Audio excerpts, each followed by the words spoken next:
Picture yourself in a room. Now picture a door. There is a sign on that door that says, Fun Wonderland of Fun Things to Do, $1 million. Now picture, to the right of that door, another door. And there is a sign on that door that says, Pointless, Stupid, Waste Your Time, No Fun, 3 million centipedes. Now here is the conundrum. You can go through door 1, come back, and still go through the other door. Would you go through that second door just to see what it could be? Would you play 6 hours of Mahjong just to see if you could feel something? In every video game, you have a choice. There is a decision to be made. Even in the most linear of linear games, there has to exist the smallest minutia of a decision. That is what it means to be an interactive medium. And a consequence of that is that every action taken will in turn impact the interpretation of it. Don't believe me? Take a game, say this one I just made, where you are this PNG of my friend's dog. And the point of this game is to get from here to here. And the only way to do that is to press the W key on your keyboard once. Even here, there is a decision to be made. Say you press W.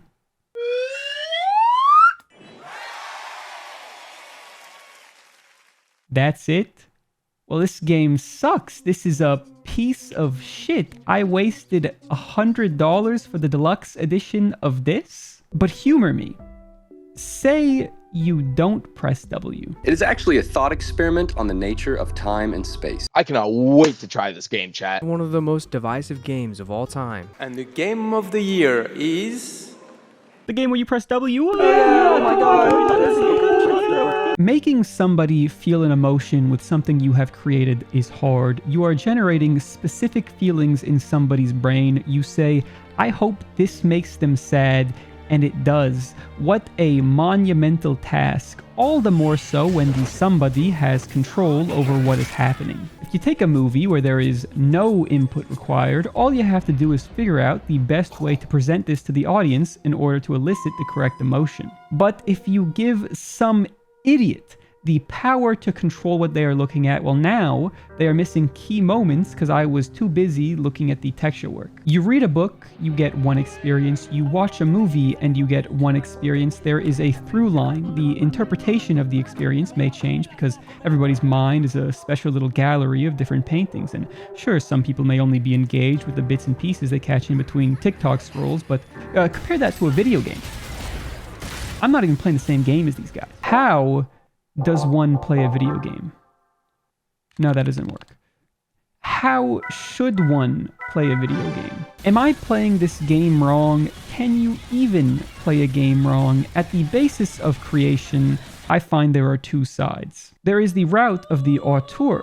The creator has a vision and you must follow it. You must play exactly how we want you to play or you will not play. If you deviate, you have misread what was asked and in turn have misread the whole game. You should be taken out back and shot in the head. And on the other side is the creator who merely acts as an intermediary between the characters and you. There is no right way. In fact, I want to be wrong. I want you to do something that I have never thought of before, and I will try to give you every tool to do it. And of course, there are varying degrees of each. But that's not really what I was asking. Because regardless of the freedom afforded to the player, you are still within the confines of the game. And in those confines are there wrong approaches and therefore right approaches. If I were to play Minecraft, but I decided that I didn't want to craft anything, would I be playing it wrong? If I played Street Fighter 6 using only light attacks, is that an incorrect way to play? If my first run of Dark Souls is not a strength build using only a claymore, am I wrong? Yes! Yes, you are, you disgusting piece of shit. But, technically, you can, in fact, play like this. But if you were to play like this and then do something like, say, complain that this game sucks balls, can your opinion be considered valid? To answer that, let's take a little walk. What do you play games for? To enjoy yourself? You spineless pissant. I play games to assert myself over other people, whether it be directly or indirectly. My skills are more honed. My opinion is more elite. My analysis, more anal. You must see that I am better than you.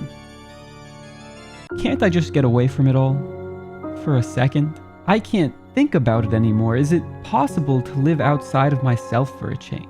The machines have made me into one. I can't control the things I need, but the line between what I need and want has seemingly vanished, so perhaps I just want to feel in control of something. What? Holy shit, this guy plays like an absolute pussy, bro. You're subhuman filth. End your life. Truth be told, I can't answer that for you because gamers are not a monolith and every game is not made for the same purpose. Or maybe it is. Gaming is a recreational activity. At the very core of every game lies a single word. Fun. Fun meaning that which provides amusement or entertainment without an ulterior motive. A nice simple word for that which drives us to pick up the sticks because, excluding fringe edge cases, gaming is driven by a level of intrinsic motivation. But being such a general concept, it is impossible to apply the same version of it to everything. A game like Disco Elysium is not fun in the same way that Fortnite is not fun, in the same way that Sekiro is not fun, in the same way as Papers, Please. So if the way games are fun can be different, then maybe it would stand to say that they are also played in different ways with different mindsets. And if that stands, then maybe it would also stand to say that there might be an optimal way to play a game to maximize the fun there within. Which would suck. I don't like that at all. As a developer, you can give me options, but how do I know which option will be the most fun? There can never be a clear choice until I try all the options, but as time goes on, I will enjoy a game less and less regardless just by sheer exposure to it. Nothing beats the first time you play a game, and most of the time I don't want to immediately replay a game, especially if it is a super long one. So, I must maximize my fun on the first go around. But how? I don't know what is to come, and suppose I did. People can so easily act against their own interests despite having all of the information at their fingertips, so how can I, armed with only a vague sense of understanding of the thing I call myself, possibly know what I will enjoy the most without having experienced it all? The burden of a mind in a state of constant unrest, fear of the possibility that there is something I am missing, so I must find out. It must be an illness that afflicts me, because if there are two paths, there really is only one. I will go down both of them just to make sure I haven't missed the fun. Seeing this is my greatest fear. I know it all goes to the same place, but what are you guys hiding here? What are you trying to keep me away from? You are hoarding my happiness. So to maximize my fun, I must play how I think the developers thought that I, the player, would want to play with the foresight to know what is the optimal choice in each situation. I am using the correct pistol. I am romancing the correct girl. I am pausing to listen to the music and soak in the atmosphere for the correct amount of seconds. Then, and only then, will my opinion on the game be valid, because I have experienced the game the way it was meant to be played. The way it was meant to be played. Is this landing with you? Maybe you walk through your digital lives in a blissful indifference to what is being missed. Maybe the second something stops satisfying that serotonin-seeking section of your cerebrum, you care no longer. Maybe you've never felt the need to look up a no-spoiler guide to an RPG just so you don't miss something cool. Maybe you don't feel the weight of what you haven't yet played dragging you down. You don't care if you miss some piece of lore. You don't think about the optimal way to experience a game. You just do it. In fact, you don't feel the need to do everything. There's even a study that shows that the guy trying to do everything is statistically having a worse time. So maybe you are right. But maybe you're not pretentious enough. Maybe if you really cared at all about this medium as an art form, then you would not only care about all of the content in a game, but would also make sure you play it in the most optimal way. If you walked into an art exhibition, only looked at one piece and left, can you say you have experienced it? If you have seen hours of clips of a movie on YouTube Shorts but have never watched the full thing, can you say you have seen it?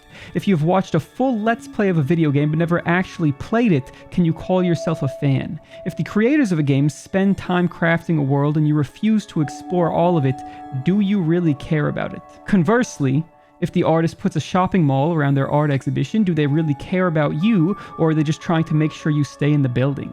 How can you know if something is worth trying till you do it, but if I were to try and experience every store in that shopping mall, hoping the artist had snuck a masterpiece in one of them, I'd have spent more time in anticipatory ennui than the actual joy that comes from experiencing something extraordinary. But if you think like this, are you really interacting with the game in the natural way? Are you earnestly engaging with it, or are you playing it to check it off a list, to say, I have completed this in its entirety? Look at me. Look at how cultured I am. I've seen, I've read, I've played so much more than you, and so I have become the objective measure. There is no objective measure. On earnestness, not unlike experience, is not playing all of the game also wrong? Is the 1 out of 10 from the person who is 100% of the game more credible than the 10 out of 10 from he who has only beaten the main story? Well, that would depend on whether you believe optional content is truly optional. I've asked a lot of questions and not given many answers. So here is the part of the video where I take a hard stance. Yeah, it could be. Somebody kill this guy! I will say the idea of optional content in a game to me is strange. I want options in my video game, and once again, every action is technically an option afforded to you, but I almost feel like I need you, the creator, to tell me what the best option is so I don't waste my time. Because it almost seems like some games want me to waste my time. You have created many options, but one seems to be more worthwhile than the others, and I suppose that is there for other players who might prefer the other option, but what if I chose the wrong one? Now I'm stuck with a game I enjoyed less than I would have otherwise. And that is only the options in content. What about the optional content that you seem to add to spite me? Players already do everything in their power to ruin their own experience. People are so stubborn that they refuse to change the way they are playing, even if it means a worse experience for them. The developer should not help them ruin themselves. You have shoved all this bad game into a good game, and now I feel a compulsion to try it. You've crafted an emotional experience full of intrigue and mystery, but I can't remember that guy's name because I just blasted through 12 hours of busy work MMO level side content. What if you took the 3 minutes it took you to copy-paste these boring dungeons across the map and spent it improving some of the actual good shit you have in your game? You know what I've heard a lot of people say? Holy shit, this is the coolest thing I've ever seen in my life. You know what I've never heard somebody say? Man, I just can't get enough of the consecrated Snowfield catacombs. Oh, look at this! The YouTuber is complaining about options in a video game. What does a game with no options even look like? It's the W key doesn't work. Okay, screw this. This doesn't even make any sense. You can't rationalize this. How you should play games, how to play a game. They have tutorials for a reason. But that is how to play a game, not how to play a game. I mean, they don't have a tutorial for how to watch a movie. Okay, alright, but is it really that complicated? Do I really need to think so hard to get the most out of my experience? I shouldn't have to abstract my cognition through 18 layers of itself to get the most out of anything. Just let it be a passive escape from reality. Let intuition guide me through it. Stop when I feel like I want to stop. I can just play the game. Right? It doesn't make sense to min-max your experience. So then why does there exist a voice in the back of my head telling me that I should? Maybe some sort of need for there to be a through line of experience. I want to see the same things that other people have loved before, and I want those who come after to see just what I have. Your world is created by your own perception of it. Our lives are different, and we see different things filtered through a different lens in our mind. We don't feel the same way, but if we can both recall that same moment of awe, then even just for a second, we were both standing in the same place. It's connection. And I long for connection. Agree with me and I'll agree with you. But even up there on that same perch, your response will differ to mine in a game where all you can do is press W once. Not even then can everybody truly stand in the same place. People will miss what made the game special to others and will find their own reasons to hold something dear to them. How should you play games? Well, it's only inevitable. It was a foregone conclusion after all. We designate a single person to play every game. We watch their Let's Plays and they tell us if we like it or dislike it. Boom. The most objective way to experience a game. My vote is on this guy.